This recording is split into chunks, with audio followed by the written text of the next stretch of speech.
And the Muskie Daily, Muskies displayed their talents over Parents' Weekend.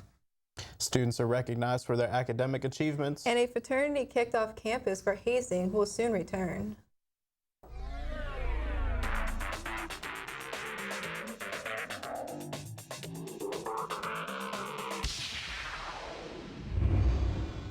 Thanks for tuning into this episode of the Muskie Daily. I'm Zach Vinsky along with Rachel Schlarb.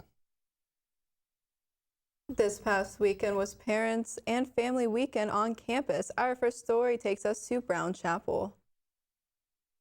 Muskingum's annual Scholarship Recognition Day ceremony connected Friday afternoon. This year's featured speaker was Orbit Media's own faculty advisor, Lisa Marshall. Using the advice from her own father, Marshall charged with those in the pews to put work before play. No situations could always be worse, and remember, a person's education can never be stripped away from them. And of course, welcome to our students here in attendance. Congratulations on your achievements this year. So tying these three things together, I couldn't find anything more appropriate than an email from my dad that he sent me in 2004. I was a first-year graduate student at Ohio University, getting ready to finish up my first year, and I was that student I described a little bit ago. I was confused, I was frustrated, I wanted to see that bigger picture. Those recognized during Friday's ceremony included the top 5% of each class, those who made deans as recipients of departmental awards, and Muskies who completed summer fellowships.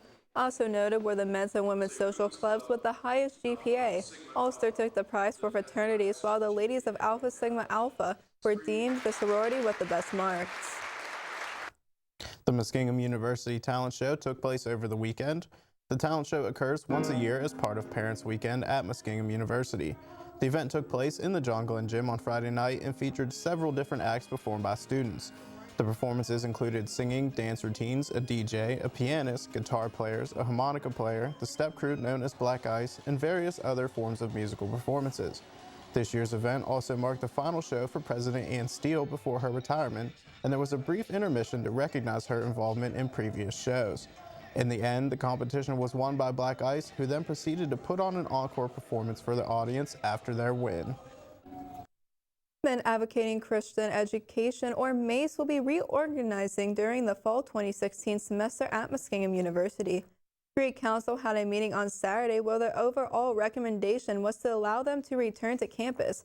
MACE is currently on suspension due to breaking rules established on campus. It is uncertain who will be charged or involved with MACE. Alumni will be working to help reorganize the club. That's it for your local news. Coming up next after the break, we'll share what's going on around the state and nation. We have the music. We have the cameras. We have the talent. Orbit Media, where the magic happens.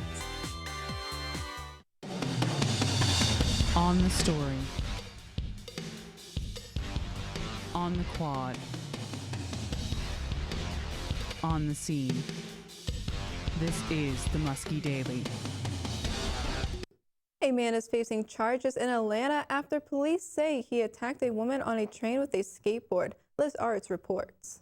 She called me hysterical. Mom, I just got attacked. Some man hit me over the head with a skateboard. Channel 2 Action News obtained this video from MARTA train car 616. A 26-year-old woman who we agreed not to identify was attacked by a man with a skateboard. A skateboard? Oh my God, that's a deadly weapon. Think about it. If you hit somebody over the head with a 2x4, a skateboard is bigger than a 2x4. The woman's mom agreed to talk to us. She also asked not to be identified.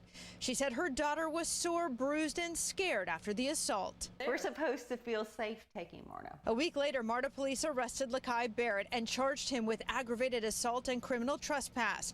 We learned from our open records request Barrett had been banned from MARTA at the time of the attack for not paying. In a statement released Monday, MARTA said, while such crimes are comparatively rare on MARTA, we regret that one of our customers was injured during this unfortunate incident. Scary because we all like to believe that everyone will be kind and nice, and I a lot of times think that I'm quite naive about it, that I just assume that more people are good than bad. Lakai Barrett was wanted on failure to appear charged out of Fulton County at the time of the attack. Police have released surveillance footage in hopes of finding a suspect who killed a loss prevention officer at a Georgia Walmart. J.D. Ferguson was killed Sunday while trying to stop a man from shoplifting. Family and friends are still trying to make sense of what happened. Darren Moore has the details. A Walmart employee told us to back away because they didn't know if there was going to be any other shots fired. Victoria Lagunas was working Sunday night when J.D. Ferguson, a loss prevention officer, died from a single gunshot while trying to stop a suspected shoplifter. He had been shot and he was bleeding. People were running in all sorts of directions. Lilburn police released this video of their murder suspect walking inside the Walmart on Lawrenceville Highway. Investigators said he loaded 3 flat-screen TVs in a shopping cart and tried to leave without paying. It's just sad how there's people out there that just in order to get whatever they want, shoplifting, they'll go through everything and anyone. Police said after shooting Ferguson, the suspect drove off in this red 4-door car. My son, as courageous as he was, he encountered him and it happened. But it shouldn't have. Ferguson was a father of 3. In fact, his own father worried about his son's safety.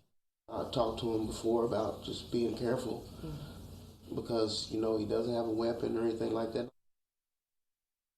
Police say the suspect is bald and was wearing dark pants that night. He left in a red 4-door car. Melted cheese on bread. It's becoming an American staple. Today is National Grilled Cheese Sandwich Day. To make one, you only need 3 ingredients: bread, cheese, and butter. It's believed the grilled cheese sandwich originated in the 1920s. Why not have one of your favorite with soup today? A blue marlin nearly turned the tables on a fishing charter group off the coast of Australia recently. Mufasa Sport Fishing Charters posts a video of the close encounter on the company's Facebook page. The post described the marlin nearly taking out a deckhand as it jumped into the back of the boat. Crazy video of a snowboarder chased by a bear goes viral, but some are suggesting it's fake. Jeremy Roth lets you be the judge in today's Take a Look at This. Online snowboarding videos are a dime a dozen, but watch closely. You're about to see what's made this video go very viral very fast. A 19-year-old Australian snowboarder shooting a run selfie style in Japan captured a bear in hot pursuit on camera.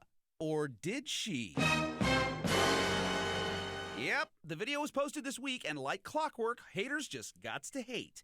Online skeptics are already out in droves attempting to call shenanigans on the video's authenticity, questioning the type of bear, the quality of the video, etc.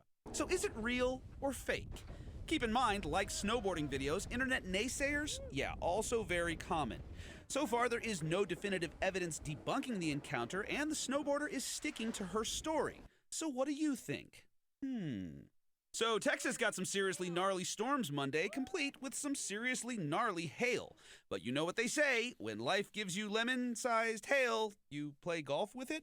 Okay, that makes no sense, but that's just what this Texas resident did, while the hail is still raining down. Points for determination, but he'd better be careful. The clouds don't yell "for" when they drive one of these babies at you. Or take a look at this. I'm Jeremy Roth. That's all for your state and national news. Coming up next is Chris with the weather. Stay updated on decisions being made on campus by tuning into Student Senate here on Orbit TV. Student Senate meetings air every Tuesday at 11 in the evening and Wednesdays through Sundays at 10 in the morning and 6 and 11 in the evening. A team led with experience, reporters forged from ethics, and a crew dedicated to bringing the knowledge. This is the Muskie Daily, the #1 rated college television broadcasters in New Concord.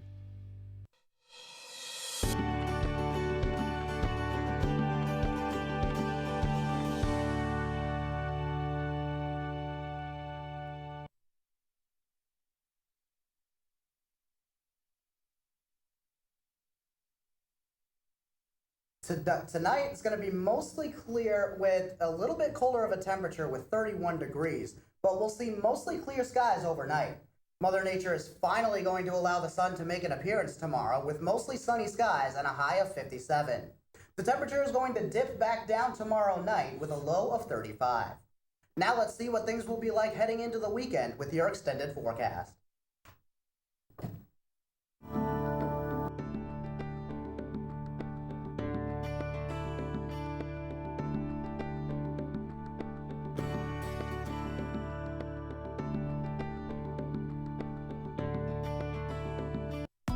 Stay updated on decisions being made on campus by tuning into Student Senate here on Orbit TV.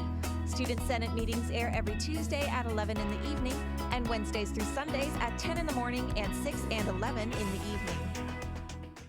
A team led with experience, reporters forged from ethics, and a crew dedicated to bringing the knowledge. This is the Muskie Daily, the #1 rated college television broadcasters in New Concord.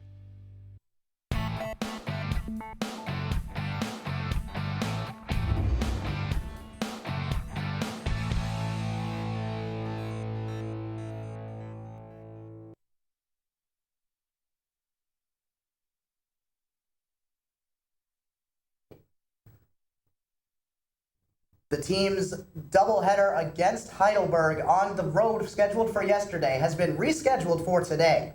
The game against Wittenberg, originally scheduled for today, has been moved to make room for Heidelberg. That game will now be played Tuesday, April 18th. The good news, though, is that the team will in fact play today, taking on the Student Princes in Tiffin. Muskie softball has also been affected by the weather the last week. Their rescheduled doubleheader against Wilmington that was slated for last Friday at home has been moved a second time. The games will now be played tomorrow with the venue moving back to Wilmington. The team's doubleheader against Heidelberg last Sunday was also moved to Thursday with game time starting at 3. The team was also scheduled to go on the road to Capital today, but that game has now been moved to April 18th. Muskie Track and Field had a busy weekend hosting 2 tournaments Saturday and Sunday. Saturday, the Muskies hosted the Muskingum Invitational and saw the men win the tournament, while the women placed second out of 4 teams. Haley Ferguson, Allison Campbell, Heidi Snipes, and Allison Gillian all brought home first-place finishes for the women. The men were paced with wins from Chris Lardy, Jordan Wallace, Nick Despot, Darren McGoggin, Andrew Murray, Desmond Waden, and Corey Dillon. Sunday, the Muskies hosted the All-Ohio Multi-Championships. Mary Bryceland finished 4th, just barely missing out on All-Ohio honors, while Daryl Briggs finished 3rd on the men's side, earning the honor. That's all for sports, but coming up after the break, we'll be taking a look at some of the questionable things students do when spring weather rolls around. We have the music. We have the cameras. We have the talent. Orbit Media, where the magic happens. On the story. On the quad. On the scene. This is the Muskie Daily. With spring weather quickly approaching, there's a national trend of more activity that police need to get involved with, and the village of New Concord is no different. According to New Concord Police Chief Trevor Hayes, there are more circumstances of underage drinking violations, speeding violations, and noise ordinance violations compared to the winter months. Hayes also explains other activities that pick up in spring. Things tend to happen. We get signs missing, we get vandalism. We've had golf carts stolen, lawnmowers stolen in the middle of the night, going for joyrides, things like that. Luckily, it's never been anything very major, very serious, but little mischief seems to happen, especially this time of year as they get to go back outside again. University Police Chief Daniel Vincent said that students on campus are trying to have fun with the warmer weather, but are destructive while doing so. A change in showtimes for Muskingum University's theater production of Hearts Like Fists. Originally intended to open Thursday, the production will now open Friday evening in the Sandra Wolf Thompson Theater. You can catch this action-packed play Friday night through Sunday at 8. That's it for this episode of the Muskie Daily. Make sure to pick up a copy of the Black and Magenta. And tune in to WMCO 90.7. We'll see you back here on Thursday.